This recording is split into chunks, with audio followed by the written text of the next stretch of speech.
কি রান্না করেছি? ভাত, এখানে করেছি ভাজা কুমড়ো আর কাঁকরোল। কাঁকরোল। আমার ভোলার স্বভাব। এটা হচ্ছে ঘ্যাটকল পাতা। ভেটকুল পাতা ঘেটকুল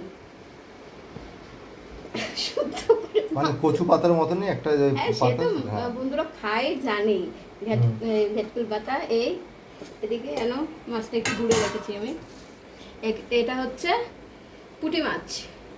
পুঁটি মাছ আলু দিয়ে পাতলা করে ঝোল করেছি কালো জিরে ফোড়ন দিয়ে। এখানে এটা হচ্ছে কাতলা মাছ। কাতলা মাছ এটা আলু পেঁয়াজ দিয়ে ঝোল করেছি। এই এই হচ্ছে খাবার।